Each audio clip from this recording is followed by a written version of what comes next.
Skip. Get ready. It's going to be a very, very intense journey.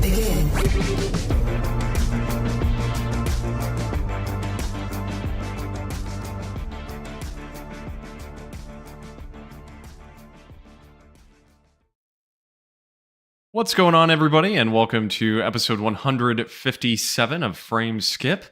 I am Andie Eller, and I am joined today by the coach, Kyle Newman. What's going on, Coach? Happy Hump Day. That's right.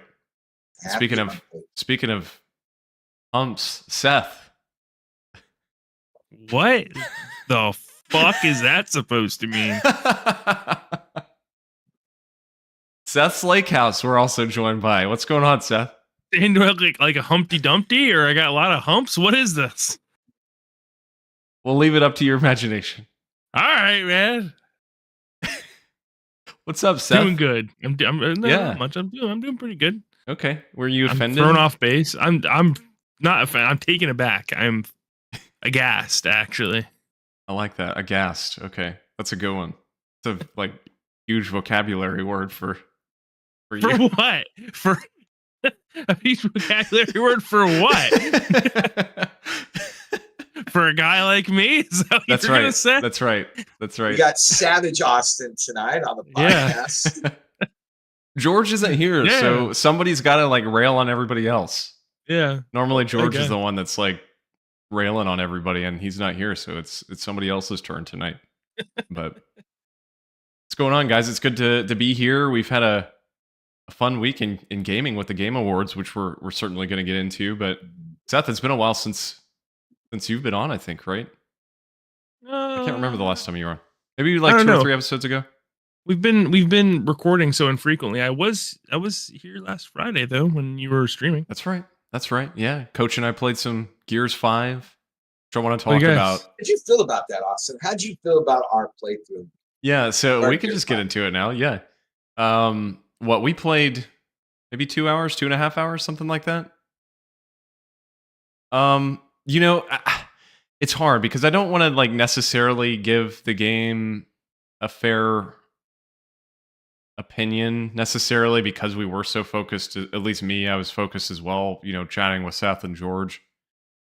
But from what we played, I mean, we ran into multiple bugs within the first 2 hours that were required us to restart checkpoints, and that alone was extraordinarily frustrating. So, we were trying to find the upgrade thing for the robot, and it was not appearing. And then I forget what the other bug we had. Oh, it was when I was down. One of the first things that happens is you get knocked down this burning building, and I was stuck. And it was Coach's job to come get me, and it kept glitching out, and it wouldn't let us proceed. So I do want to keep playing it. I want to play more just for the story, but I don't know. I'm not sure it's vibing with me right now because of all the issues it has. Not like 4 did. I mean, 4 immediately hooked me. So 2 was my favorite. 1, we had a blast because that was the first time I was getting this series with you.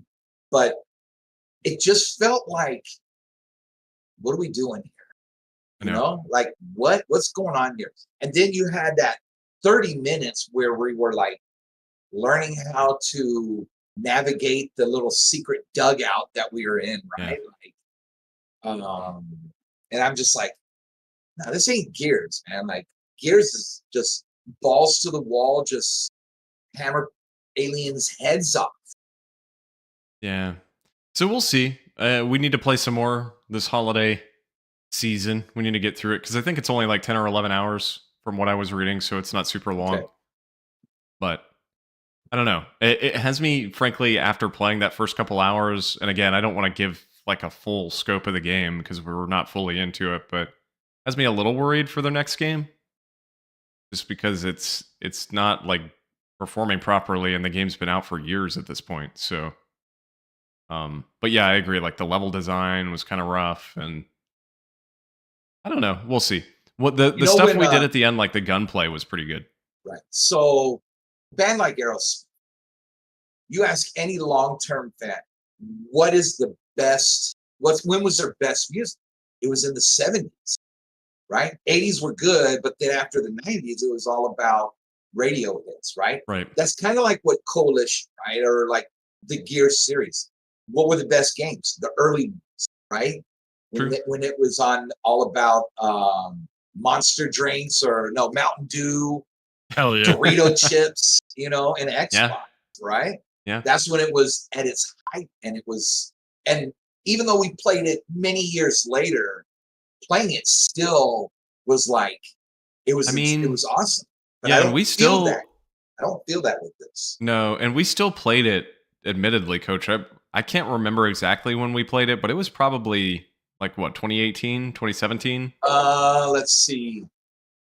I want to say maybe even before that, like maybe it was 2016, 16, 15, 16. Yeah, so even then, like it was still close enough to that time frame where I think we were still kind of a little bit in that atmosphere, especially because the one remake had come out not too long before we were playing. But anyway, so yeah, that's a sneak peek into one game Coach and I have played. But Seth, I want to go to you first, since I know it's been a couple weeks or a little while since you've been on for sure.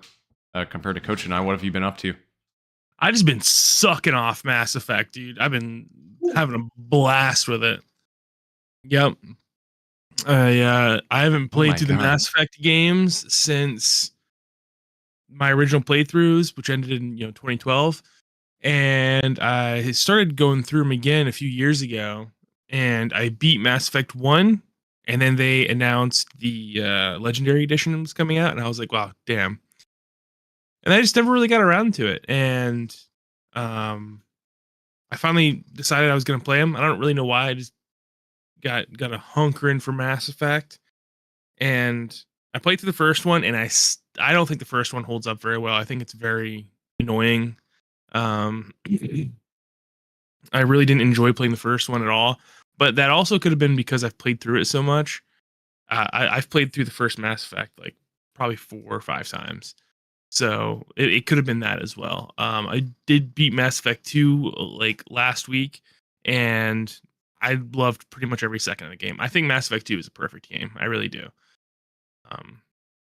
Just the way the characters are written, and it takes the giant scale of Mass Effect 1 and brings it in a little bit.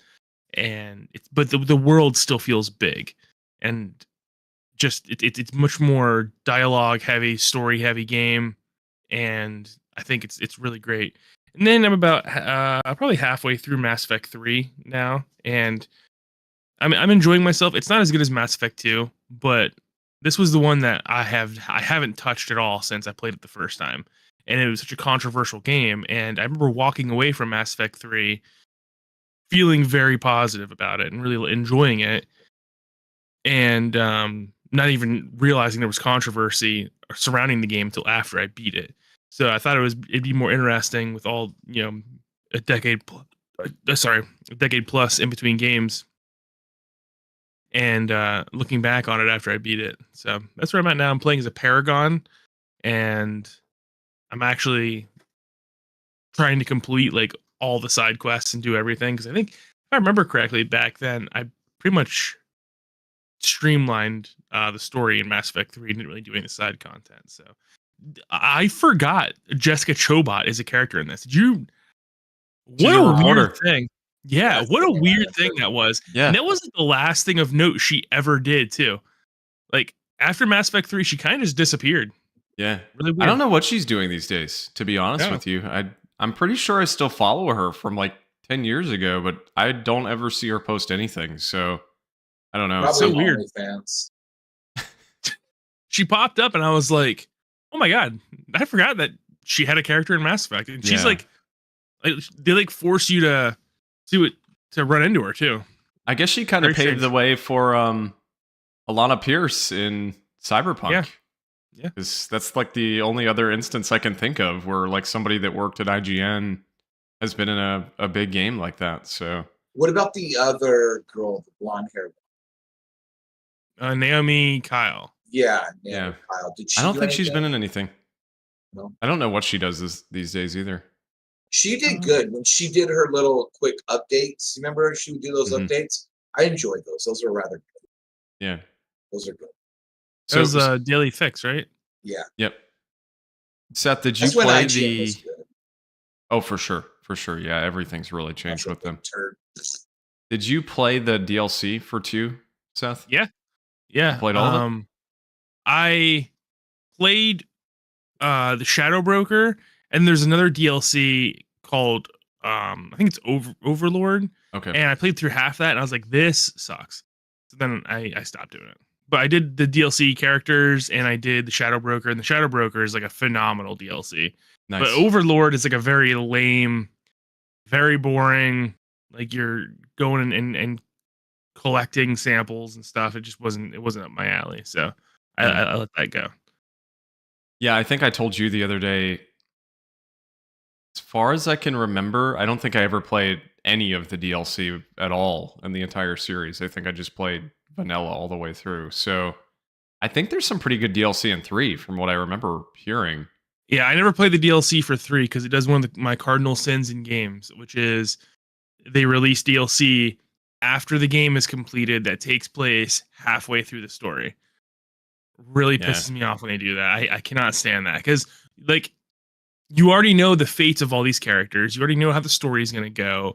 And then you beat the game, and then, like, 4 months later, they're like, oh, yeah, we released this new story pack. And I'm supposed to get thrown back into this world that I know, especially in Mass Effect 3, I know doesn't end well.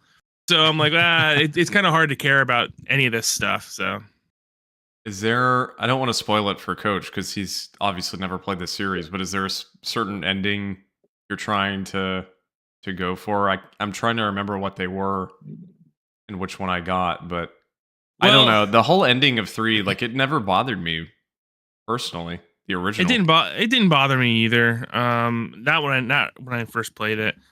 There was some legitimate complaints. I think that, like, stuff like you didn't get closure with the characters, and but as far as, like, the actual narrative direction, I really didn't care. It was surprising. I will say that. It was surprising what they did, but I don't know. I'm just gonna go with whatever I think is the Paragon ending. I suppose that's yeah. Bullfrog in the chat said, "Didn't they fix ME3's ending?" Well, they added some scenes to it. Yeah, they added some additional, like, director's cut type stuff at the end, which I never even touched. Actually, I don't even know that I ever looked it up because I was so content with how the game ended. Mm-hmm. I feel like I'm trying to remember, but I feel like at the time I kind of just didn't do it out of rebellion for, like, these people that were so adamant that the ending was terrible, and I didn't really feel that way, so I just let it be the way I got it. You know who reviewed it on IGN? Colin Moriarty. Colin. Nice. And that was his first claim to fame at IGN because he made that video mocking the people that were throwing a fit over the ending. Now, I know they added, like, a couple extra options with the conduit at the end of the game, and I don't know how they go because I did go back and play the new ending after Mass Effect 3 came out. And I remember being like, wow, okay, so they had just added a few extra scenes. So yeah, I wasn't too impressed with the ending. Yeah. But I wasn't impressed as far as, like, the changes they made. I think the overall ending, it is what it is. And that's the way BioWare wanted that series to end. Right. And then they went back and milked it with Andromeda. And then they're going to go back with Mass Effect 4 and try and write themselves out of the corner. And I don't know. I think Mass Effect 4 is going to be a disaster, dude, because Casey Hudson's not there anymore. So they're like, all right, we need, like, a win. Let's unwrite the ending that the original creators wanted for this series. And I don't know. It just doesn't seem right. Well, it'd be like Tolkien's son, like unwriting Lord of the Rings, you know? Like, oh, actually, Frodo decided to come back. Yeah, I don't know. I think it would have made more sense for them to just do something entirely new with that series instead of, because obviously we know they're bringing back Liara and it's got some continuity with, you know, the original trilogy. But I mean, I don't know if a prequel is necessarily the answer, but I mean, they could have easily gone back to whatever it was 10,000 years prior before the most recent set of Reapers or whatever. I forget the exact storyline, but they could have easily gone back to the prior civilization and found something there, even though we know how it ends. They could have done the first encounter war with the humans and Turians. That would have been a cool story. Or just leave it alone and just start something new. Yeah. You know? And that's this thing with Metroid Prime 4. I don't know how good it's going to be because the same developers aren't there from 20-something years ago. You know, and that's how it is with all of these companies now, like Rocksteady and the first couple of Batman games. I'm sure those guys aren't there anymore. Like it's new breed. So what are they bringing to the table? Do they have that same focus? Do they have that same vision as all the others? And it'll be interesting to see how these AAA games that we grew up with throughout the 2000s, how they do in the next few years. And then, go ahead. Oh, sorry. No, finish your thought, Austin. No, I was just going to say, I will say to that point, Coach, it's not, I don't disagree with what you're saying, but it's not unheard of for a team to come through and, you know, have totally different set of developers and make a really successful game. I mean, you look at Sly 4 when Sanzaro made that game, it was not Sucker Punch. Totally different, literally a different developer, and the game was excellent. And then the same thing most recently. I mean, these are platformers, these are smaller scale, but Crash 4, when that came out, I haven't played it yet, but I know people spoke very highly of that game and said it really is true to the original. So I hope it's at least in the vein of Prime 4. I hope that they can figure out some way to kind of modernize the series and pay tribute to the original. But yeah, I agree. I'm looking forward to it, but I'm cautiously optimistic because I don't know. And I don't want to stay too much time on it. Yeah, for sure. I just hope they don't have the scanning like they did. Because that slows everything down, right? When you scan.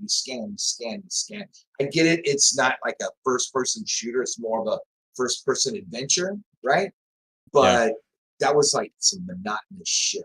Yeah, and times have changed. People don't really want that anymore. So I think people would much more prefer literally just like a Metroid first-person shooter than such a intense like scanning everything. Like you said, it's a lot. So anyway, I don't want to hold up the conversation too much. Seth, you were going to say something else.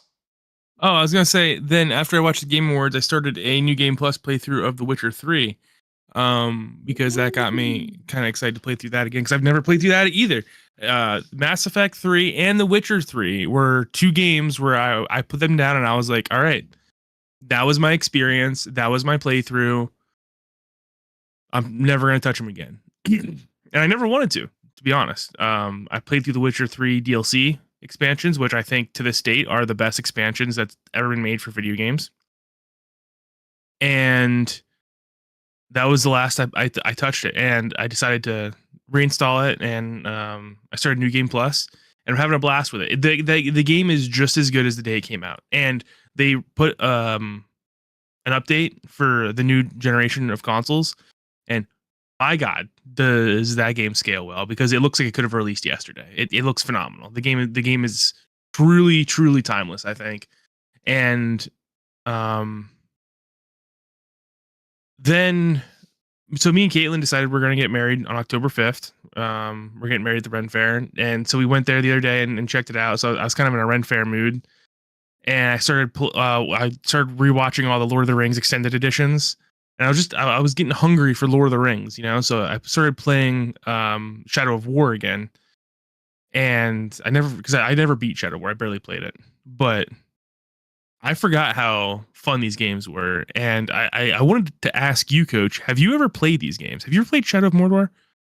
Is that the one where it came out on PS4? Mm-hmm.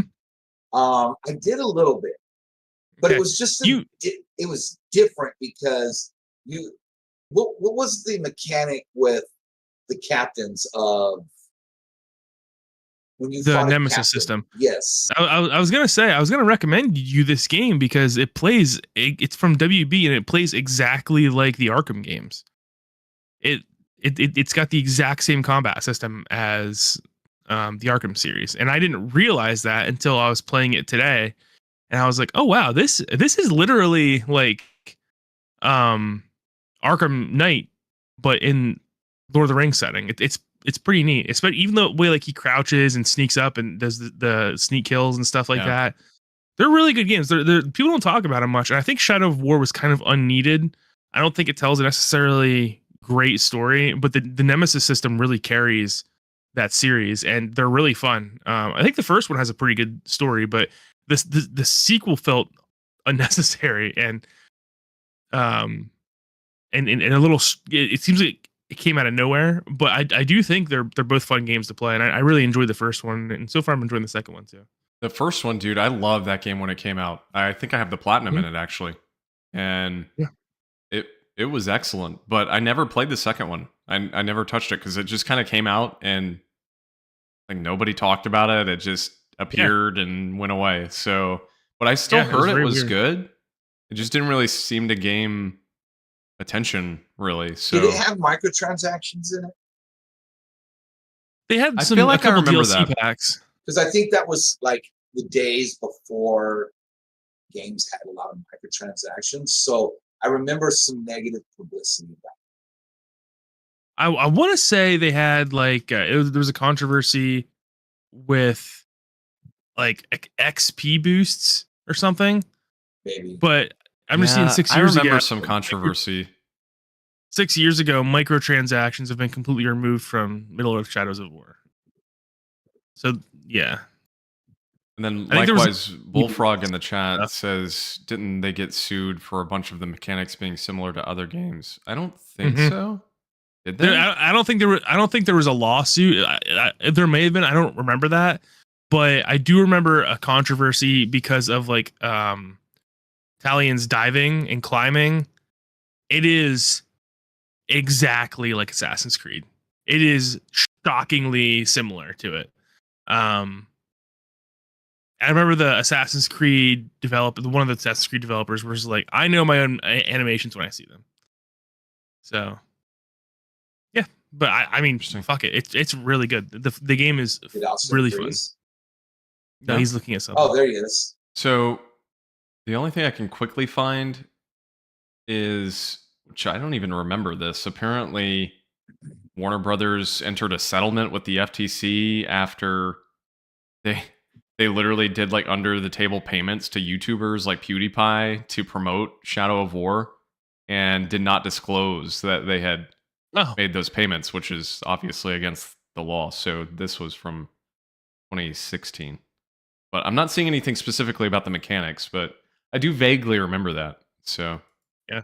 But yeah, Coach, you should give him a shot. See if you're into it. I mean, do you like Lord of the Rings? Oh yeah. Huge. I mean, yeah, you have to. It's phenomenal. The best trilogy of all time. So what's funny is I clearly remember getting Shadow of War like the Ultimate Edition on Xbox like a month after it came out because Walmart.com had this price glitch, and that bundle was supposed to be like $120 because it came with all the DLC and I think some of those microtransaction things, and it was accidentally $5 on Walmart.com like a month after the game came out, and I bought it. Yeah. And they didn't take back the code or anything, so I have it still on my Series X, but I never played Before it. the days of Wario 64. That's right. So that's awesome. I remember during that time, Star Wars and Lord of the Rings made it fun to go to midnight showings. Yeah. Like, there were a ton of people there, and it just was like such a good vibe. It had that Infinite War. Is that what it was? The Marvel Avengers Infinite War? I don't know what game you're Infinity talking War. about. Infinity War, yes. Oh. So yeah, so that level of excitement, right? To go to these. And for Lord of the Rings, it was back to back to back. So it was awesome. Like, dude, watching those movies again, it is amazing how well those movies hold up. They don't look aged a day. It's crazy. I don't know how they pulled it off because I was telling Caitlin, I was like, you look at any other movies from like 2000 to 2004 and they all look, you can tell they're older movies. With Lord of the Rings, they look phenomenal even today. They look better than most productions made today. And I think it's because the computer graphics were they actually cared about how they looked back then. and they use a lot of practical effects. Whereas today, like you look at like the Snow White trailer that came out, the dwarves look ridiculous. They look absolutely absurd. But back then, they actually cared about it. Hi, Andy. Hey, tell her to flip the screen. Hi. She can wait too. Nobody on the stream can see her. So Oh, the way the video's cut. Hi. Oh, okay. She's like, Anyway, but yeah, so that all you've been up to, Seth? yeah, that's pretty much it. Coach, what about you?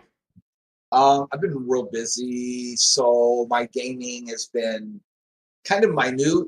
But I started playing this game called High on Life by Rick and the guys from Rick and Morty. And you want, in that game, it makes it to where you want to talk to everybody because it's 100% comedy, like dirty adult, like just fun, comedy. And I have it on PC. And like I was telling you, you need a good PC for it, right? So I thought I would play through it on PC before I try and get the platinum. And it's very entertaining, let's put it that way. So, and then I tried to mess around with the new Battlefront collection. And whew, I mean, mechanically it's fine, right? But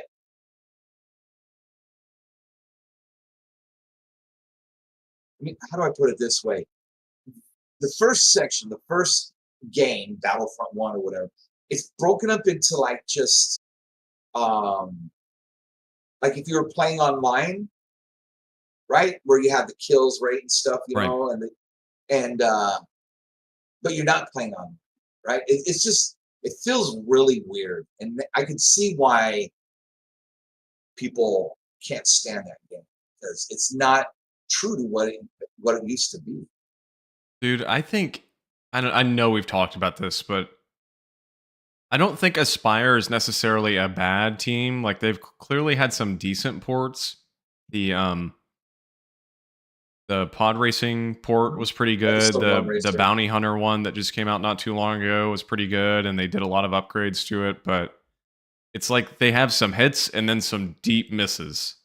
So you've got that game, the Battlefront 1 and 2, and then yeah, exactly. You've got Republic Commando, which is a freaking mess. And I remember trying it one week on the Switch because they had like a free weekend or something where you could try it for free. And keep in mind, Republic Commando is what, like 20 years old? It can't even run at 30 frames on the Switch. Like it constantly drops in frames. And I don't understand how that's possible. So what's cool about like the Series X and S, and I think also the 1X, is that version, which is not the remastered version, it's just the game, but it was upscaled and it plays amazing on those. So everyone's like, all right, it's coming out. I'm like, well, it's backwards compatible on Xbox. So, and then of course on PC. But yeah. So just trying to figure out what game I want to platinum first come January 1st. I know you're talking about Astrobot. Astrobot's one of them, yes. Astrobot. You gotta play it, dude. That game is so I'm definitely good. gonna play it. I want to go back. Have you done any of the I guess, did you even beat the game, Seth? I can't recall. No, I didn't. I got distracted. I need to go back and do the DLC because they've been adding in these free levels. I think they've added in like 6 or 7 levels now. Yeah, they're speedrun levels, right? Yeah. So I need to go back and try those. But oh, it's a blast. Else? Game's a blast. Anything else, Coach? No, that's it. All right. Well, I've been playing a few things here and there, just kind of bouncing around. I've been playing a little bit more of Indiana Jones and the Great Circle on PC. Not a ton, because I haven't had a ton of time this past week to game, but I still think it's excellent. My comments from last week with George still hold. I think it's a really, really well done video game. And just shows that Machine Games, they had that one miss with the Wolfenstein. Can't even think of the name of the game, but the co-op New one. Blood? Yeah. Twin Sisters. Yeah, that co-op one that had like a ton of microtransactions, but outside of that, man, they've made nothing but great games in my opinion. I love those first 2 Wolfenstein games. The DLC expansion was great for the first one, and then now you've got Indiana Jones, and I think it's phenomenal still. So I'm looking forward to continuing through that. Outside of that, just a few things here and there. Andy and I were playing a little bit more last night of Deep Rock Galactic, which George spoke very, very highly of, and for a long period of time on this show. I think last year. It's a co-op like mining survival type game. It's really good. It's like a horde mode kind of situation. So I'm enjoying that so far. And then I did start, Coach, just to mess around with it. I don't think I'm going to play it right now, but I just wanted to see how it played Okami on the Switch. Okay. And it works pretty well. I was trying, because a lot of people said the motion controls are actually the best way to play it, because you can use the Joy-Con and paint like your attack thing. Yeah. And it works perfectly. You hold, anytime you want to paint, you hold R, I think it is. And as you're holding it, you just move around and it does it. And when you let off R, you stop using the motion controls and stop painting. So it works really well, and the game runs great. So whenever we decide to jump further into that, I think that'll be where I play it. So did you know there was either a prequel or a sequel on the DS? Yeah, Okami Den. And I think it is a prequel, if I remember right. So I never played that though. I never had it. I would almost wonder if that game is hard to find now. I don't know what the value is like on the physical. But yeah, so I played probably about an hour just to test around with it, and it runs smooth, looks good on a TV. So, but the other one I just wanted to mention here briefly is last night I decided it was time to renew my Final Fantasy 14 subscription. Hell yeah. It's been like at least a year since I played, and I just wanted something bigger to dive into before Monster Hunter comes out in February. And so I'm diving back into that. I really haven't played much of it so far. I've just kind of been spending time relearning my rotation for Black Mage, which is a pain. Not And easy. they added in a new move like mid level, like it's like a level 45 move suddenly that they've added in that completely changes the rotation for new players. So I've had to learn that, and we'll see what happens. But I'm a little reluctant to go back to my healer. I have a white mage that I was leveling up too, but I don't know if I want to deal with it right now. I think I just want to stick with black mage and continue through. Stormblood, I think, is the one I'm on. That's the one after Heaven's Word, I believe. Yep. Yeah, so that's where I'm at. But I'm looking forward to playing more. It runs great on my PC. I got a question. I would hope so. Seth. Yeah. Okay, are you going to get Monster Hunter when it comes out? Yeah. Yeah. Are you? Oh, that was it. That was the. That was. Oh, okay. Are you getting a coach? I don't know, man. I tried so many times to play that damn game. You really got to commit to it. I know. Is the problem. Seriously, if you don't really dive in and learn it, it's like getting past that first, I would say 5 to 10 hours is very frustrating if you're new to the series. So, it's just something you got to get in. But if you get it, we'll play. People get frustrated with Breath of the Wild, but bro, I was in immediately. So, dude, that's how I was with Tears. Tears frustrated me to no end. Oh man, I that was like the perfect sequel. But anyways, that's not what we're for. So I don't know. To answer your question, I probably will get it just so I can try it out with you. You know, just to because the best way to learn is to play it with you guys. You know, for sure. So and then that way, if I do get into it, then I could go back and play Sunbreak and the others. Yeah. So it's fun. Said in the chat, Monster Hunter has too many walls of text for me. I don't feel like it really has walls of text anymore. I think it used to, but I I don't really Well, know that so- Rise or World do. The thing that I find frustrating about Monster Hunter is the needlessly complicated systems in the game that are not explained well. It took me and Yeah. Caitlin straight up like 2 hours to figure out how to play together in Monster Hunter Rise. I mean, why does it need to be so weird? Yeah, why can't they just have it work like every other multiplayer game? Yeah. They that's definitely the series' biggest issue is still like the onboarding, but I don't know. I guess I look at it kind of like an MMO, because it's the same thing. Like with Final Fantasy, is really the only MMO I've ever played. But a lot of what I know about that game and know how to play that game is from YouTube videos and YouTube tutorials, and it's kind of the same with Monster Hunter. So Yeah. it's I don't know. It definitely could be better, but at the same time, if they tone down that stuff, the people like me that love the complicated nature, I guess that's where it becomes an issue is if they simplify too much. So I don't want it to be simplified. yeah, I just want the system like why is co-oping in Monster Hunter Rise so different than it is in every other game? Why can't it just be simple? Why can't we make it just work like it does in every other game? You know, no, that is true. That's the kind of stuff that annoys me.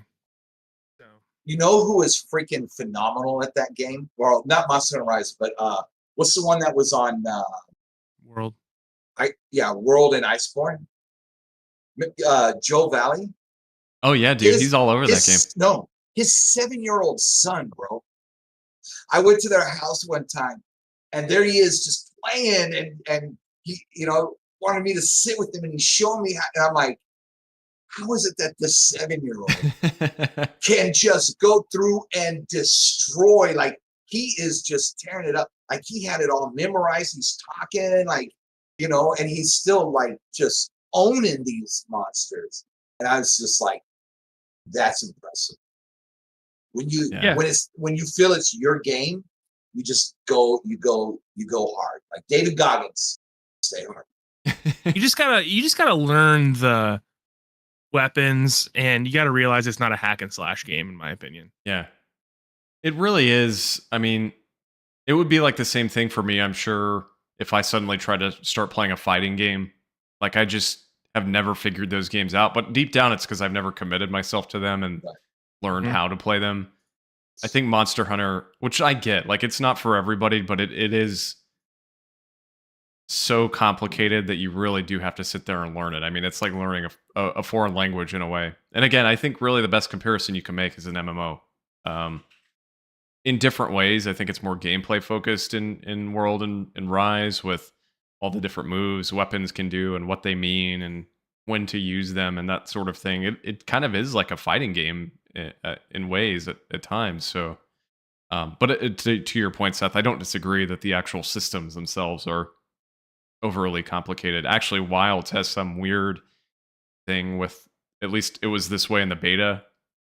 I'm assuming it's the same way in the full game, where there's like 100 players in the lobbies now, but you have to have some separate code in order to link up together or something. It's still overly complicated in Wilds, but Nintendo shit right there. Yeah. So I think they're trying to figure out the crossplay stuff, but there's got to be a better way. Right. I mean, January is big for me because I got 2 games I'll be playing: Donkey Kong and Dynasty Warriors Origins. Yeah. So I don't know. We'll see. It'll be an interesting winter, to say the least. Right. For sure. A good winter. That's right. That's right. Good. So, guys, anything else you want to add on before we jump into the Game Awards? No, not if you're going to rush me. I do have a question for Seth. Okay, never mind. Okay. Seth, it seems like you have different headphones every time we're on. What headphones do you have on right now? These are the ones I've had for years. Those are the same ones. They are Logitech. I think they're G51s.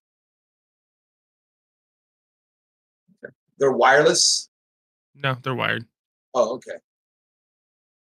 Right. Great question, Coach. Great There question. you go. Deep, On that right? note, on that note, let's dive in here. So we want to talk, of course, about the Game Awards because we were not around after the show last week, and so it's been about a week now since they happened. But we still certainly need to talk about them and everything that happened. But before we go into the games themselves, I want to talk just up front about the awards and the overall show before we dive into the announcements, because I think that's obviously what we'll spend the bulk of our time on. But overall, Seth, what did you think of the Game Awards just as a show and as an overall package?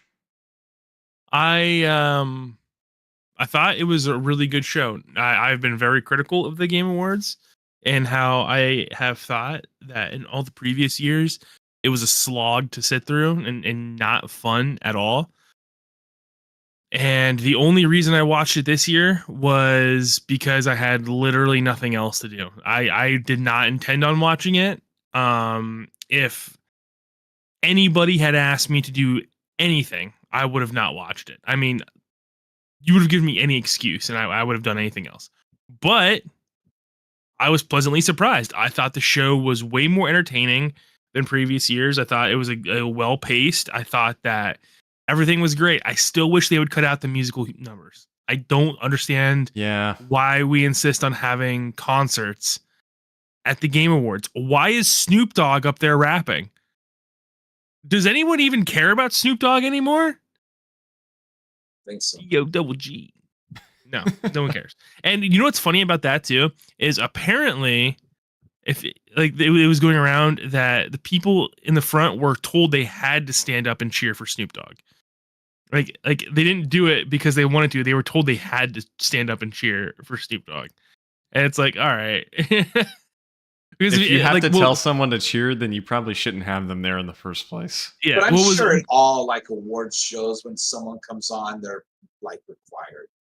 It was just really funny because the camera was like, you could tell they were desperately searching for people that were like enjoying themselves when Snoop Dogg was rapping. And if you looked in the background, everyone else was very stoic and like, please, let's move on. You know, like I'm over it. I would have loved to have seen a zoom in on Kojima's face. Yeah. During that segment. Snoop Dogg is blocked. But yeah, I thought the announcements were great. I thought the show was paced well. I had a good time watching it. Coach, what about you? So the first thing I noticed was it seemed to be a little bit more grand, like the production value of it, right? The set and everything. It seemed to be more grand. And I'm kind of the opposite with Seth is I don't mind the orchestra if it's a game that I like, right? If it's something that I like. But if it's something that I don't like, I just kind of tune out or I go get on my phone or something like that. And is Seth okay? Or is Austin all right? Yeah, he tuned you out. Oh, okay. He's eating. Okay. So I'm just glad there wasn't any main, like, if there was controversy, I probably wouldn't have wanted to watch it next year. But it seemed like it went off rather well, except for that one guy who, like, supposedly is helping people get jobs or whatever. Oh, yeah. Like, wait, dude works at Tencent. Oh, my God. That guy that they had a whole bit about? Yeah. They're like, oh, he had like an award for like helping other people. And he started like developers that got laid off. He made like a website to help them find their jobs. Well, it turns out he's like an exec, and they didn't say anything about like his work. It made it seem like he was doing this at a charity. Well, it turns out he's like an executive at Tencent. I mean, they didn't say anything about that. Yeah, it was like super shady. That's weird. Yeah, it came out like the next day, like the stuff people find, right? Like something like we don't do, like I don't delve into who this guy was. I'm like, okay, maybe he. But then everyone's like, oh, he built a spreadsheet, you know? And so, but I'm just glad, I was happy with, I guess, I mean, I kind of don't really care, but the fact that Astro won, I like that, right? Get a platformer in there, you know? We don't need this 900 story drama type of game. This is a fun platformer, right? Yeah, I was going to say just because I don't think we're really going to talk about any of the awards themselves aside from the game of the year. I was very excited when Astrobot won. I mean, frankly, I don't think I played any of the other games this year, so I don't really have an opinion on whether it should have won or not necessarily. But hey, man, of games that I've played in the past decade, it's probably the most perfect video game I've ever played, just from like a fun standpoint, from a technical standpoint. So I think it certainly deserved to win. But Seth, what you were going to say something? I was gonna say I think the people that are freaking out about Wukong not winning are being very annoying. Yes, I would agree with that. Because I don't think Wukong even deserved to be up there, to be honest with you. No, I completely agree. In fact, this is kind of the argument for maybe why this show should be later, because I feel like Indiana Jones should have been up there over Wukong personally, just based off the review scores. But it'll be on next year though. No, it won't. It usually doesn't make it. Usually they won't put things from December on the next year's show. I don't think that's really. There may have been one instance where that's happened, Right. but I can't think of that.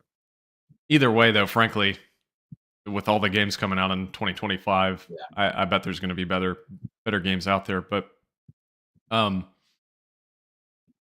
yeah, I don't really understand the Wukong situation. I mean, I don't really want to get into it, but I think you can look at the review scores, and that game objectively has the lowest scores of every game up there. Mm-hmm. Like, it's not even close. And I don't know. I just felt like there were better games that they could have chosen personally, but I think they had to do it. And this isn't, necessarily a wrong statement to make, but obviously a lot of Chinese gamers were very excited for that game. And certainly if Jeff has, people from Tencent up on the stage, I'm sure that there's some investment there from China in his show. Yeah, it's a little shady. I'm being very serious about that. Sure. I mean, I'm sure that's part of why Wukong was nominated. Right. So, and now though, the way that I look at reviews for games, it's the same way I look at reviews for movies. Like I always go to the audience score. Case in point, The Last Jedi. The perfect example of the critics gave it a high score, but the audience gave it a low score, right? It was low. So it's hard to say, like when you compare user scores and for games, just because we're at that same point now with the whole. For sure. Yeah. But anyways. So, but yeah, I was just going to say, because I didn't really give my thoughts on it. I thought it was excellent. I actually was not watching it. I did not watch the first half the night of, because I just really didn't care after the past few years that have been frankly awful and just absolutely dreadful to sit there and watch for 3.5 hours or whatever it is. Yeah. And so I just straight up didn't watch it. But then I started to see all this stuff being announced and sat down and started and caught the second half live and went back and rewatched the first half later on last week. But I thought it was excellent. I mean, I guess on like an A to F ranking, I'd probably give it like an A-, B+, something like that, which I didn't think it was like phenomenal, but I thought for a Game of the Year or a Game Awards show, it was really well done. So, and I agree with you, Coach. I thought the production was great. I noticed that too. It seemed something about it seemed very high quality this year compared to last year. So, anyway, so let's get into some of these games, because I think that's obviously the big thing we want to talk about. Just to set some expectations here, we've kind of set out this list of games that we want to talk about. They announce far more than what we're going to talk about here on the show, but we didn't want to talk about every single game, and certainly none of us or all of us. What am I trying to say here? The games that were announced, we're not all going to have comments on, so we decided to kind of narrow it down to specific ones. So the game the main show kicked it off with, dude, The Witcher 4 immediately. What an announcement. So well done. Yeah. And I've seen some confusion. I heard on another podcast, it might have been Sacred Symbols, somebody saying that this was a CGI cinematic, but they made it pretty clear at the beginning. There's a little box at the bottom that says this is all in game, and it's running off the new unannounced, presumably 5090 graphics card. So obviously it's not gameplay, but it is in engine. So Yeah, I mean, it doesn't really matter anymore. The engines are so powerful sure. and strong that like it doesn't really matter. We've been getting in-engine trailers forever that are essentially just CG. Yeah. So. What did you think, Seth? Because obviously you're the biggest Witcher fan of all of us. Yeah. So I was just talking to Caitlin. I put 260 hours into The Witcher 3, and I'm torn on it, you know, because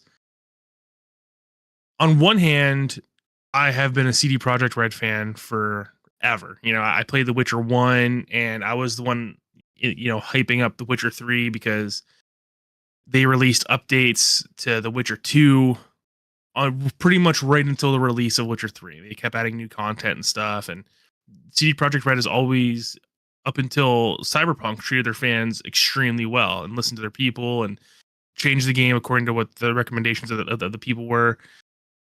And then CD Projekt used all that goodwill to their advantage and stabbed people in the back and deceived people with Cyberpunk.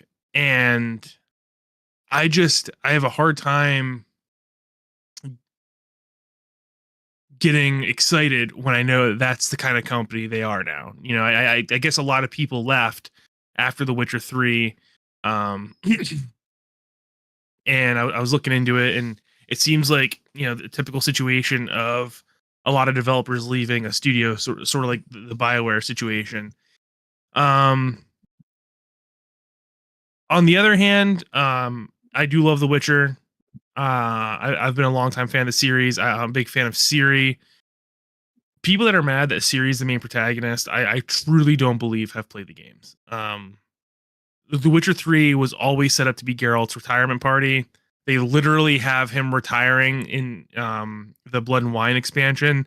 He has a giant house, and he retires with whoever the love interest that you choose is at the end of that expansion. Like that is his whole swan song is The Witcher 3. The whole series is set up with Ciri being his successor. The Witcher 4 was always going to have Ciri as the main protagonist, and I think that's cool. My biggest issue, which and I know I've talked to you guys about, I think Friday, is that Ciri does not need to be a Witcher. I think it's totally against her character that she is a Witcher in this game. Geralt and Yennefer, her adoptive parents, both regretted their decisions to not be able to have children. And that's pretty much all of Yennefer's like character arc. And they wouldn't have allowed Ciri to take the Trial of Grasses. It's not that Ciri couldn't survive, like a lot of people are saying. She has elder blood in her. It's just that she was already more powerful than a Witcher in The Witcher 3. She's literally an interdimensional like being. She can travel between dimensions, and she can teleport, which is far more powerful than Witcher magic. So for them to like just try to cash in on the name of a Witcher is very strange to me. I think that sucks. She should have been a Witcher in name and not necessarily in reality. Form, yeah. Yeah. But I'm excited for it. I'm trying to tamper my expectations because I have a hard time trusting CD Projekt after what they did with Cyberpunk. Yeah. Yeah, I don't disagree. I want to go back and play Witcher 3. I mean, frankly, I'd like to play all three of them, but if anything, I might do 2 and 3. One I think holds up kind of rough from what I remember, because I tried to play it a few years ago. Well, they're remaking it though. It's a tough one. one. I forgot about that. Yep. I wonder if they'll release that before 4. I don't know. But I'd love to go back and play them. But yeah, I don't disagree. I mean, I'm excited for whatever CD Projekt does, because obviously they've put out some good stuff in the past, and they clearly fixed Cyberpunk, and it's in a great state now, and it's an excellent game at this point. But you're right. I mean, the reality is they fixed it, but how can you forget what happened and the state of that game for a year and a half, 2 years? Yep. I mean, I'm glad that it's fixed, and I'm glad that they put all that work in, but at the same time, how can you really be totally confident in a launch product from them anymore at this point. I don't know. Well, So, to me, like it goes beyond just releasing a badly, messed up game. It's like yeah, they deceived people. They True. used their goodwill to their own advantage and deceived people with it. And that is what I find most egregious. Like I just you can't trust a developer when they do that. Coach, Well, you if never you played any remember- of these, right? No, but you remember Sony took it off the store, Mm-hmm. Yep. and Sony, that's not heard of for Sony to do that, right? They've never done it. Right. Yeah. Yeah. Except for So- Concord. Yeah. So, okay, so for 2, I know it's backwards compatible on Series S and X, right? Yep. Yeah. Can you play, is there a version on PS4 or 5? No. Nope. So the only way to play it is if you have an Xbox Series S or X, right? Or PC. PC. Yeah. Oh, PC. Okay. Yep. Yeah. So Dude, I mean, I 2 always is really want good. to, but it's like I know I'll have to invest hundreds and hundreds of hours to play through 2, to play through 3, and then No. what? No, No, you can just play 3.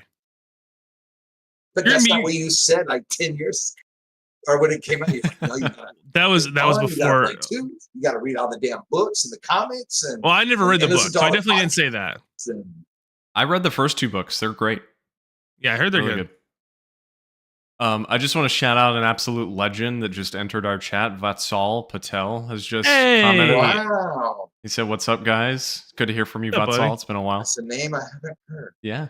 So, anyway, I mean, I am excited for Witcher 4, but I've got to play the other ones first. Obviously. Okay, so then what are we there's going to no play way. first? 2 or 3 odds? Or are we just going to play 3? My gut feeling is to play 2. To be honest with you. 2's a good game. It depends on how much time you're willing to invest into the series. Are you willing to invest the time? I think 2's a really good game. That's worth playing. It holds up and it looks good. Also, worth noting, it has the first video game character to be featured on the cover of Playboy and Tris Marigold. So worthwhile achievement in there. Okay. But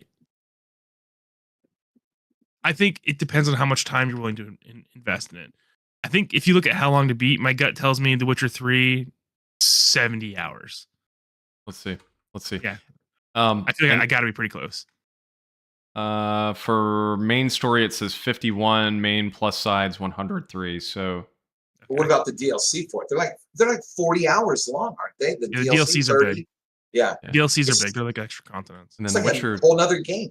Witcher 2. Oh, Witcher 2 is much shorter, Coach. Witcher 3 main plus sides 34 hours. Yeah. So I Wait. think we can do that. Do what? Witcher 2. I say we start Okay. with Witcher 2 and play 3 after. For 35 hours, main plus sides, I think we can make that happen and then jump into 3. think- and we have years.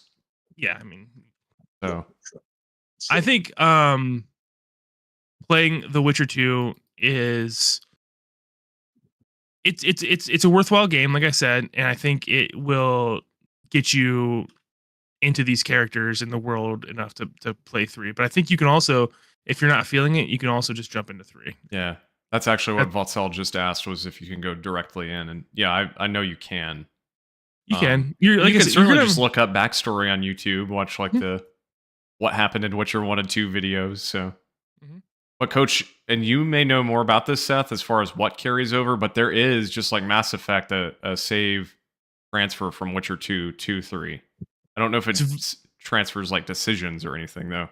it does more of a Dragon Age Inquisition style save data transfer, where there's a cutscene where Geralt is getting shaved, and they ask you what happened I see. in previous games, and you have to select the choices you made in previous games, and Geralt I see. retells what happened. Interesting. And you can turn that off, by the way, if you're not familiar with Witcher 1 or 2. Well, Coach, I say we try to at some point. I got my Whenever you- Series S right here, so I'll just Yeah. buy that bitch. Let's do it. I've got them Yeah, all. Yeah, so buy that we can bitch. jump in. So how are the controls though using? Because it looks like it's is it a keyboard? I mean, like, would it be better to play keyboard or is it better with a controller? I've never played it with keyboard. Witcher 2 was primarily a PC game.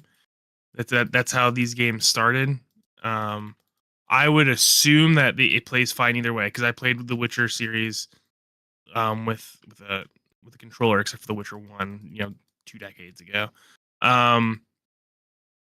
What I will say that the highlight of the Witcher games, especially the Witcher 3, not so much Witcher 2, because Witcher 2 is more of an action game, but it's more about strategic action combat. It's not a hack and slash game.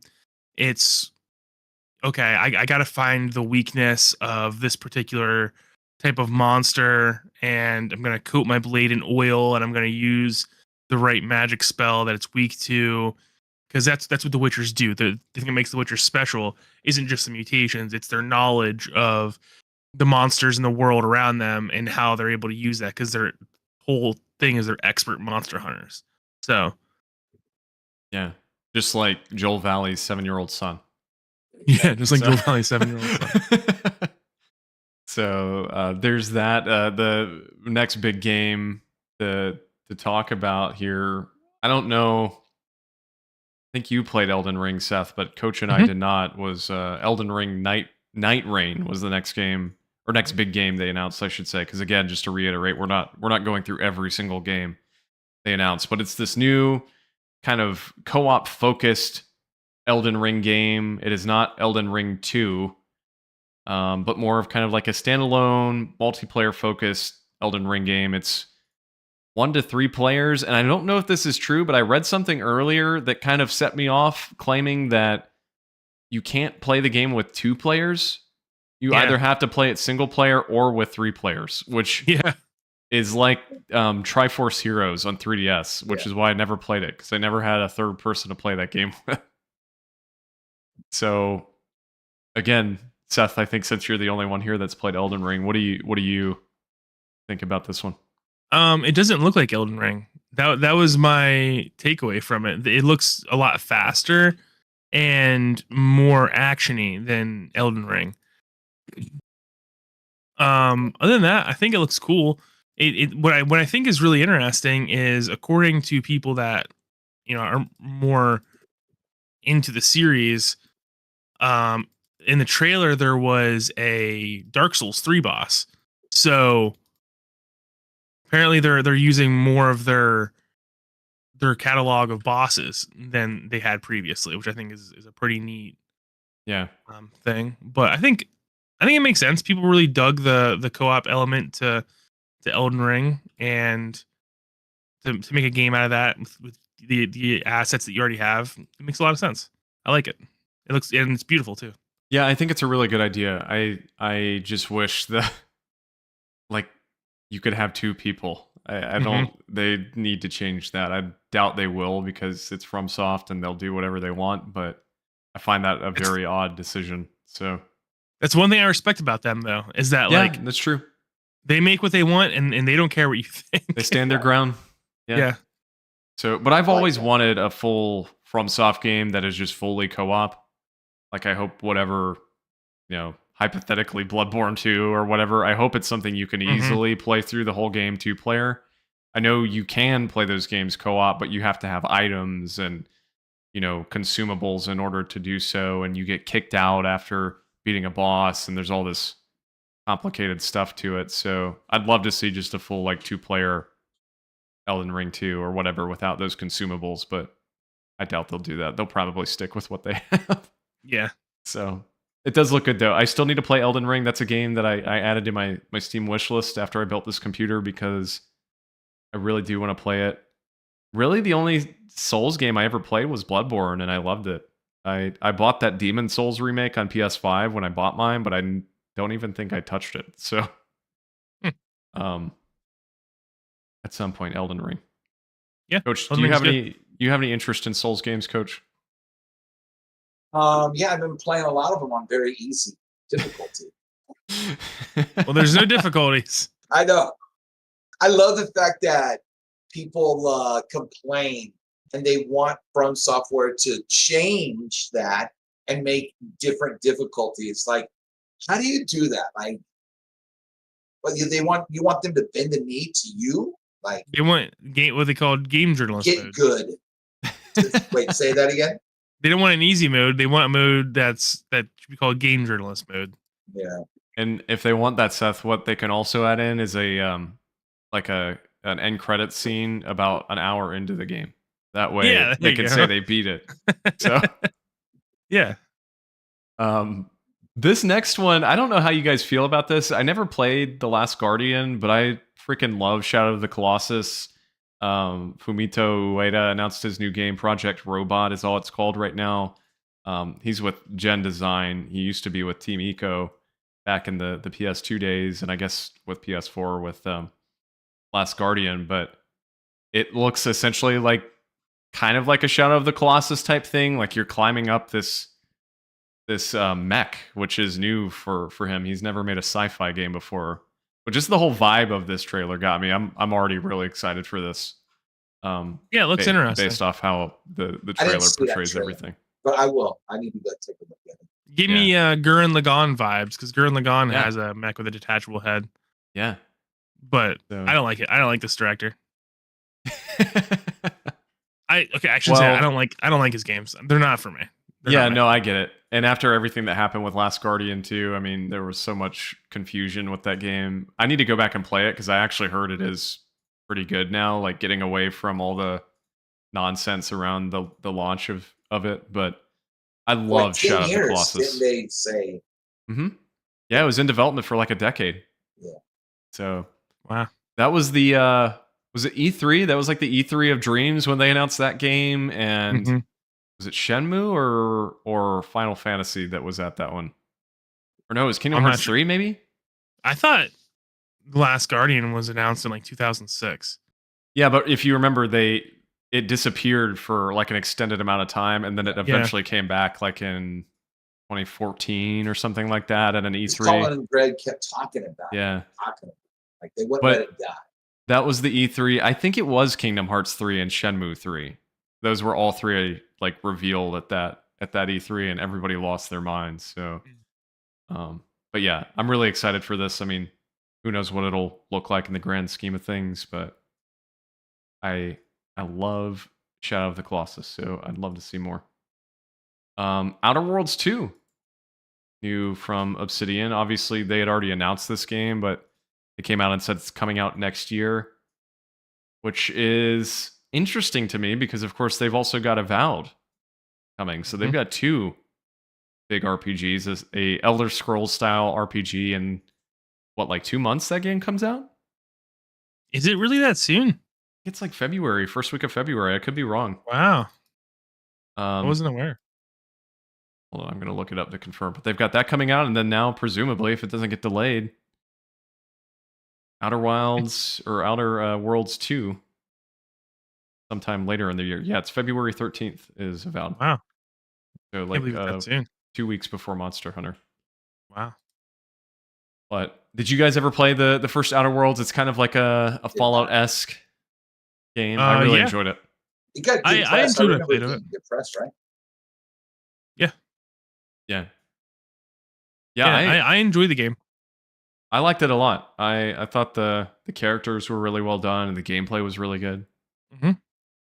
So it's very much like a Fallout game, but it's set in outer space, which makes me wonder why they're making this and not the next Fallout game. In general, considering they both owned by Microsoft now. Good point. Although maybe this was in development for a while, I don't know. Cancel it. Yeah, just reskin it. Yeah, Microsoft, cancel it and make the next Fallout with Obsidian. So I was really excited for this next one when they showed it off. It's the new game from the It Takes Two guys, Hazelight, and it's called Split Fiction. And it kind of follows that same style that It Takes Two had, and A Way Out, the game they made before it, which was like that prison break game, which is you have to have a second player. So the only way you can play it is co-op, but it splits the screen right down the middle, so you can see both both people, even if you're playing online with the person, you can see what the other person's doing. And best part is they're still doing this. I love this. If you buy the game, you get a friend pass and you can send your friend essentially a free copy of the game to play with you. If they're on a different system or on a different computer. So I loved It Takes Two. Yeah. I loved It Takes Two. I love the one before. I loved Way Out. And this game looks really interesting to me. Yeah, me too. I think it looks really good. I will say this developer is the king of making generic names. Yes. Because I don't think any of his names sound good. But I didn't play It Takes Two yet. I did play A Way Out, and I thought A Way Out was very fun. Yeah. Great writing. Same thing with It Takes Two. The gameplay in It Takes Two is fantastic. The twist in A Way Out was really good, even though like we've seen that kind of thing before. Still blew my mind. Coach, at some point we should sit down and play that game. It's not very long. I think you'd really like that game. It's really well done. Yeah, you can beat it in a night. Yeah, for sure. Oh, really? Like maybe 4 or 5 hours. Okay. Yeah, it's good. Over a weekend. Yeah.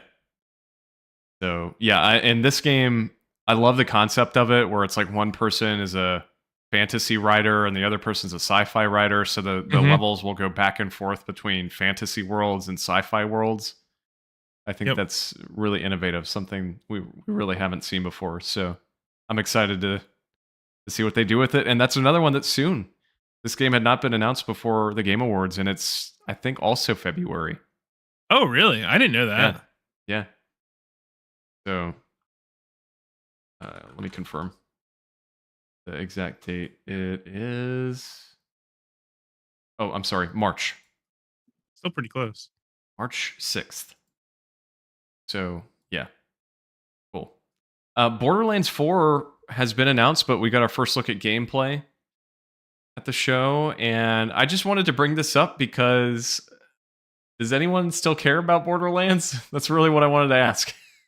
I never vibed with the Borderlands comedy, so I've never been into Borderlands. I will say though, I always liked the Borderlands art style, and this looks generic as fuck. This is the most generic game I've ever seen in my whole life. Austin, you and we streamed it one time. I think on like PS4, right? Yeah, on PS4. And it's just nothing like to keep it going. Yeah. The game is all about gameplay. I know it has story to it, but there's nothing story-wise in Borderlands that interests me really at all. So I don't know. I'm a little surprised they're doing a 4 considering 3 came out, and I heard a lot of people say it wasn't really that good compared to the older ones. And I heard that Tiny Tina's game or whatever was fine. But it was like a D&D campaign. Yeah. So I remember was it 2013, I went to QuakeCon, and there were a lot of people playing it on PC. I don't know which Borderlands, probably the first one, but there were a lot of people into that game. A lot of people playing it. Yeah. So, I mean, I think the older ones are pretty good. I've never beaten one because they're so... Everyone says not to play one. Just go for the... Yeah. 2 is the best one from what my understanding is. So, yeah. So there you have it. None of us care about Borderlands 4, although I feel bad because I'm sure there's somebody out there that does, but I'm just surprised they're still continuing with the series. And I just think the new art style looks generic. I think Borderlands did have a really good art style, but this does not have that. This looks like a very generic looter shooter. And that movie certainly did not help them in any way. So it sure did not. Okay, so the next 2 are actually from the same studio, Virtua Fighter, reboot of Virtua Fighter, and only what they're calling Project Century, and they're both from Yuga Gotoku, which is the studio that does the Yakuza, now known as Like a Dragon games. So these are both from that same developer. I'm sure they're not the same set of developers. I'm sure it's different teams. But I thought in particular the fact that they're doing Virtua Fighter, I found that fascinating because they obviously have never touched that series before. Mm-hmm. But it does make sense when you think about at least like the older Yakuza games, the way they play and kind of the 3D fighting aspects to them. So, were you ever a Virtua Fighter person, Seth? I was a huge Virtua Fighter fan. This trailer got me absolutely fired up because when I saw the Ryu Goku Kai, I don't know how to say it, splash screen pop up, I was like, oh, this is gonna be a Yakuza game because they make 1,000 of them a year. Right. And then when it turned out to be Virtua Fighter, I audibly yelled. I was like, oh my god, because Virtua Fighter's awesome, dude. Virtua Fighter is a lot of fun. What was the first one? Virtua Fighter. Yeah, when? Oh, when? Oh my god. Yeah, what was it? I'll find out. Let's see. Is it 96? Yeah. Arcade? It was early arcade game, yeah. It was 96 is pretty 93. Oh wow. Wow. Yeah. I just remember the way that they would move across the screen. Yeah, very good. Very good. I like Virtua Fighter a lot. Hard. Virtua Fighter is a very hard game series. As far as the other game they announced, I think it's a option because they realize that the Yakuza series and the Like a Dragon series both have deep lore and it might be intimidating to people, so they make this third series to give people a jumping in point to the type of game. It looks exactly like what we've seen before from them, and I think it just allows them to get a new audience perhaps into these games, and I think that's totally fine. All the games they make are all great, so I have no reason to think this is going to be any worse. Yeah, I'm actually really excited for this one for that reason, because Yakuza, I mean, I've wanted to jump into them, but there's just so much to catch up on, and I know there's no way I'm ever going to play, 8 games at this point, plus if you add on like the Man Who Erased His Name and like those other side spin-offs, so it's at least 10 games. I don't think you need to play them all, to be honest with you. I didn't play them all. I played Kiwami 2. I played a little bit of 7, and I like this series. This is a good series. Yeah, fun. So I think it looks good. Coach, any comments on that at all? Yakuza? No, I never got into this series. Okay, well, I think you might have comments on. Oh no, not that one yet. Hold on. Oh wait, no, it is that one. Do you have comments on Turok Origins? You know, it dropped out of nowhere. Very odd. Yeah, but like, so those games recently, they've been getting like a remaster. Yeah, the Night Dive guys. Yes. So, and they've done a really good job. It looks good. They kept it true to what it was. They didn't do anything crazy with it. But this new game does not feel like, I don't know, it just, the look of it kind of took me out. Like, I don't know, it just looked different. And so I went to the comments and people felt the same. Like the ones that were longtime fans of the series, right? They're not feeling. I don't think people are feeling.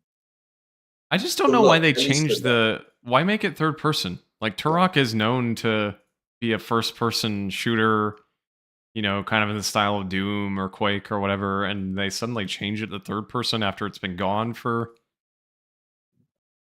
decades or whatever it's been. I don't know. I found that very odd. There's a time to like kind of change things up, but you got to do it in the right way.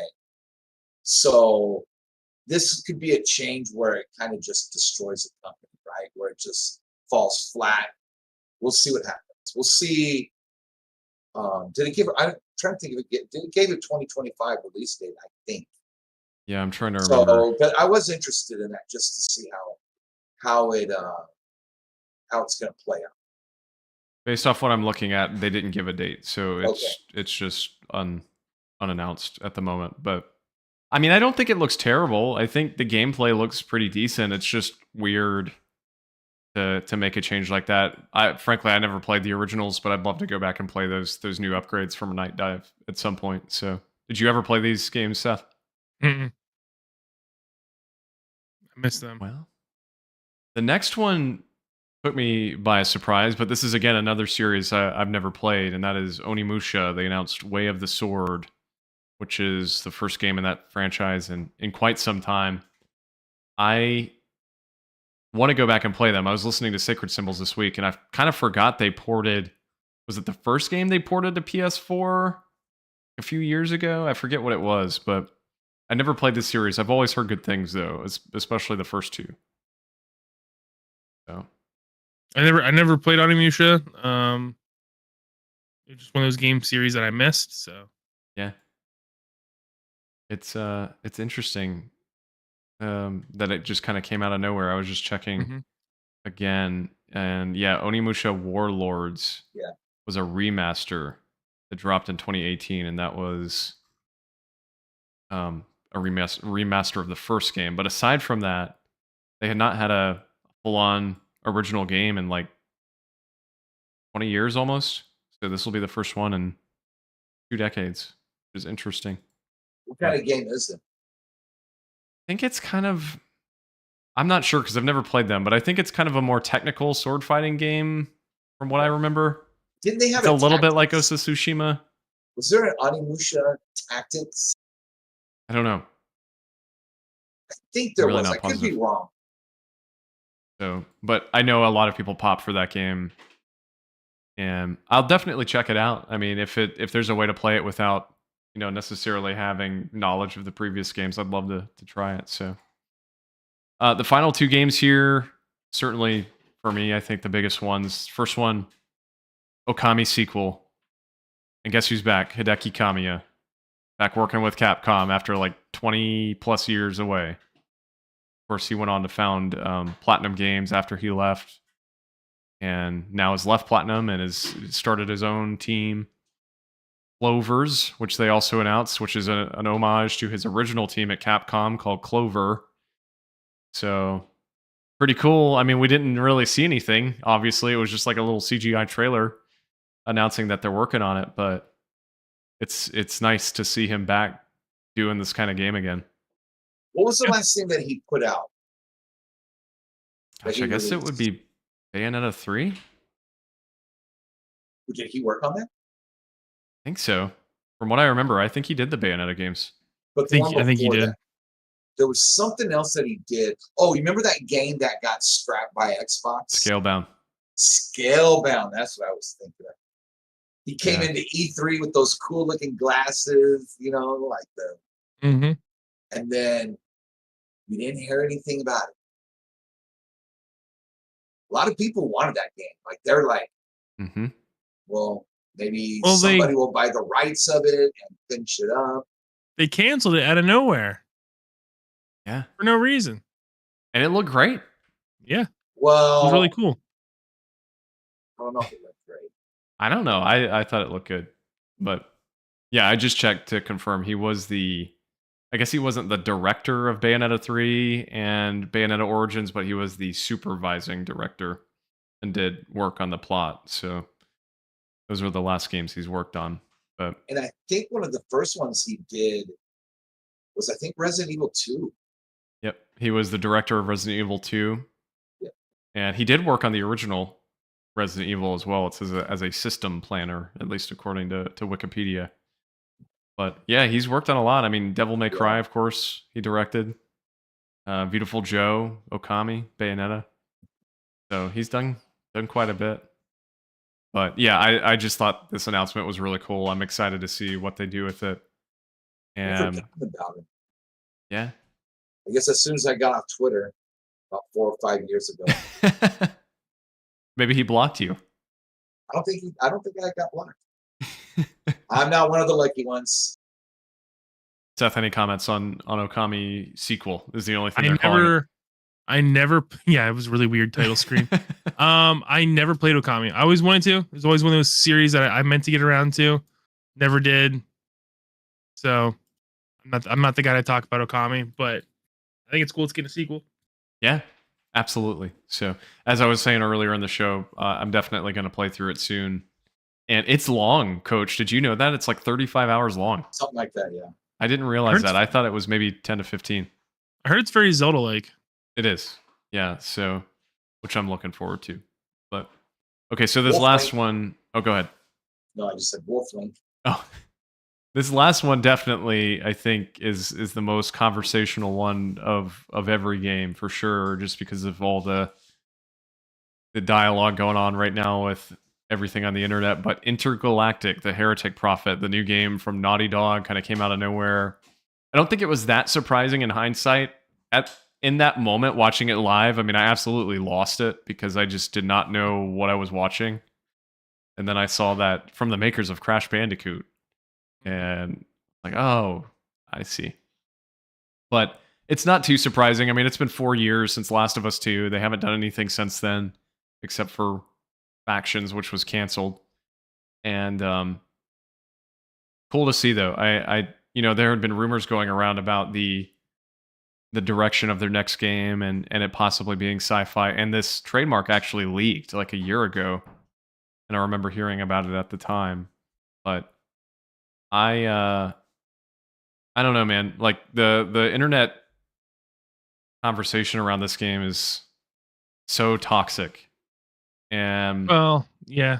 it's been that way with Naughty Dog since Last of Us 2. But I mean, we've seen one trailer. Frankly, I think it looks excellent. I think the style of the game overall is really cool.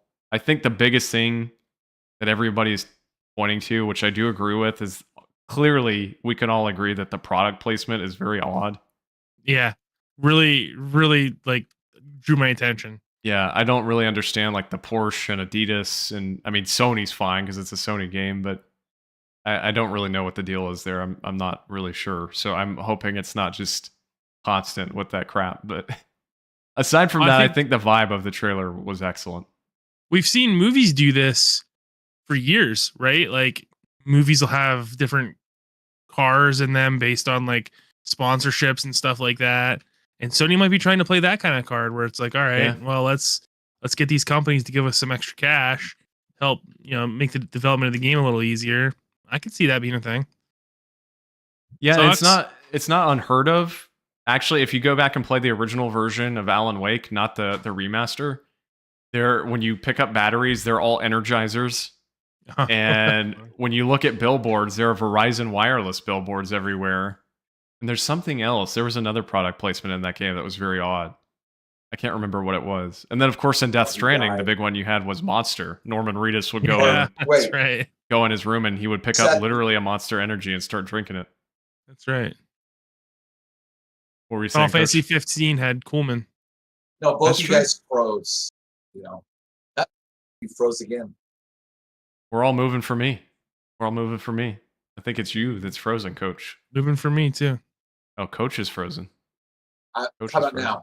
You're good now. Everything's working great for me. Yeah. Okay, so it was an interesting trailer, right? So I liked it because they didn't give us a lot. So it kind of still like makes you're guessing, what is this game going to be about? So, and then of course, yeah, the internet is going crazy right now over the main character, which honestly I kind of really don't care. But yeah, I do not care at all. I don't really understand I don't care about the main character. I care about a lot of other stuff about how generic I think it seems, to be honest with you. It seems like typical like retro fantasy, retro sci-fi environment. I mean, you guys know this. I'm not a Naughty Dog guy, so immediately I'm like, all right, I'm probably not gonna be into this. The last game I really enjoyed from Naughty Dog was Uncharted 2. I played all the games up until Uncharted 4, and at that point, I was like, all right, you know what? Their games and stories just don't resonate with me. I did find, I found this to be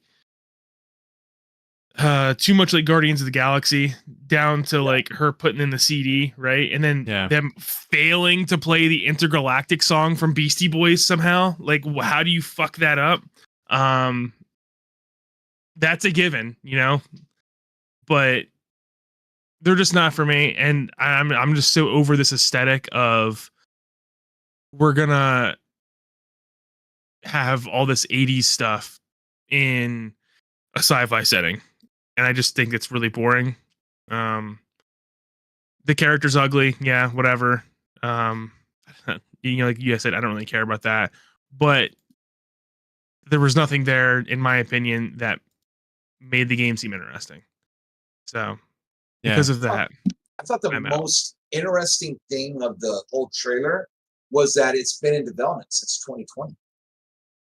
So when That makes should sense. so when should we expect this? 2025? 2026? I feel like it's going to be 26. I could be wrong, but I don't know. I wonder like how much of the factions team was redirected to this, or how much of that team was redirected to Last of Us 3. I don't know. Certainly they have two teams operating simultaneously, because I don't feel like this game would have even gotten a trailer if every single person on their team had been working on factions. But I don't know. I feel like it's 26. If they're only showing us kind of this cinematic trailer, which is an engine, but really no gameplay at all, and no even reference to a year at the end, I think 26 makes sense. So that means it'll be like 6 years of development, right? Yeah. I miss the days when, especially during PS3 era, that we would get Arkham Asylum and then we get Arkham City, right? And then you had both Infamous 2. You had they had it down where they could still produce a really good game in a short amount of time. Now, I know, of course, the technology has, of course, quadrupled 10 times over. But to take that long to make a game?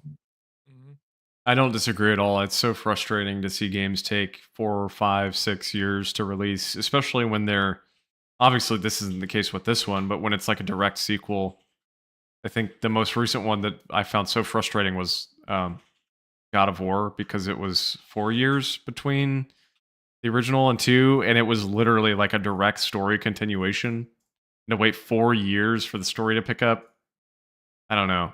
It was a lot. I love that game still, but just that wait was extremely difficult.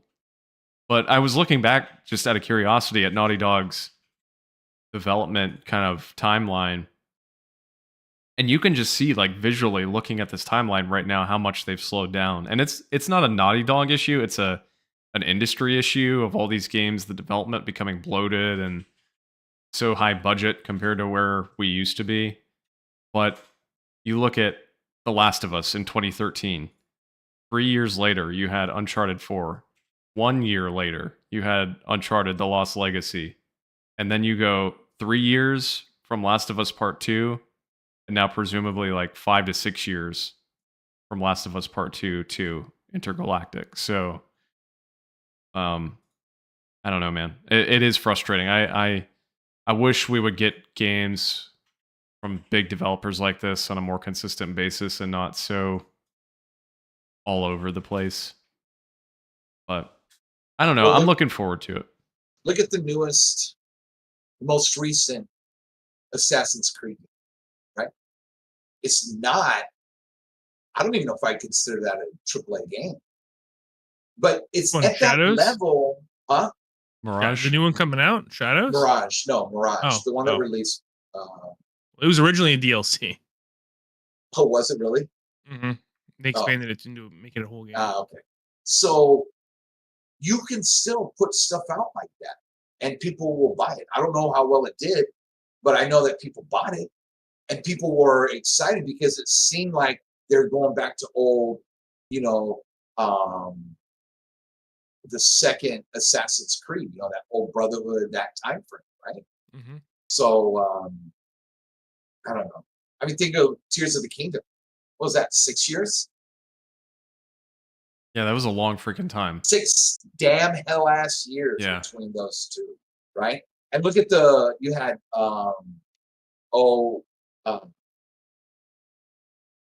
Majora's Mask and Ocarina of Time. There wasn't that one, Yeah. It was. I miss those days where we got games. We waited, but it wasn't like insane wait. right? So Rocksteady saying, "Oh, we're producing we're going back to Arkham," right? When are they going to go? Are they going to spend all this time, all this money, all these assets, and then 6 years later, here we go, we got it. True. So I guess it's the state of gaming, and I just miss the PS3, early PS4 years, right? It's gonna snap back eventually. I mean, it's just unsustainable.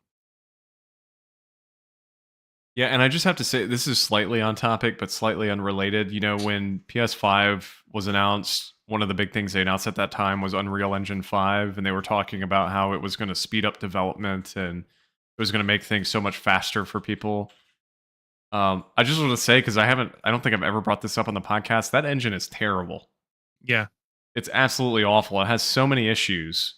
Yep. And I'm sure that's why a lot of these new games are still struggling, because they're trying to use this Unreal Engine 5 and it's not working at all the way that it was made out to. So there's got to be a better option. There's a lot of options, but Unreal 5 is the most popular, and I'm assuming there's a good reason why people keep using it. But yeah, it does seem like it's got nothing but issues. Like the games are just constantly stuttering on it, and not great. Remember when they showcased the Unreal 3? You know how they do a video for it, and we're just, ooh, check that out. All right, guys. Well, anything else? Any other final comments here on the Game Awards for 2024? It was actually good, man. I actually enjoyed watching it. Last one I did was during COVID, but this one was actually fun. So next year, I definitely will be watching. Yep, it was good. Yeah, I agree. Good show. I agree. Maybe we should stream it. That's a good idea. It would have been great to stream this one. I think George wanted to, and we were like, "Nah, I know. We're not." Yeah, we were like, "Oh, we're not going to watch it." And then we all did. So 30 minutes into it, we're all chatting. Anyway, all right, guys. Well, good stuff. Just a quick little note here for those listening. We're going to be away for a little while for the holidays, partially because of the holidays, but mainly because of my work schedule. I'm going to be working overnights for the next 2 weeks, so I won't be around for the next 2 weeks here. And so with that, this will be our last episode of 2024. We'll be back certainly within that first week of the new year, and we will be giving our own Game of the Year awards and things like that, as we always do here on the podcast. Coach is going to talk about Tears of the Kingdom, as that's his Game of the Year. Or maybe it's Breath of the Wild. So, so look forward to that here in a couple weeks, 2 or 3 weeks, and I hope you all have a very happy holiday season and Happy New Year. Merry Christmas. Take care, everybody. Thanks for listening to this episode of Frameskip. Don't forget you can find the show on social media at FrameSkipPod. That's on Facebook, Twitter, and Instagram. You can also follow us each individually on Twitter. George is at Shortbox Summary, Seth is at Seth the 90s Kid, and I, Austin Eller, am at Austin J. Eller on Twitter. If you've got a question, comment, or topic you'd like to hear discussed on the next episode of Frameskip, you can do so by submitting it to us on social media. Email us at frameskippodcast@gmail.com or visit bit.ly/frameskipq. That's bit.ly/frameskipq. The show is typically live on YouTube every week, either on Tuesday or Wednesday. You can find our YouTube channel at bit.ly/frameskiplive. Don't forget to subscribe and be notified when we do go live, typically at about 8 p.m. Eastern Time. Thanks for listening. We'll catch you next time.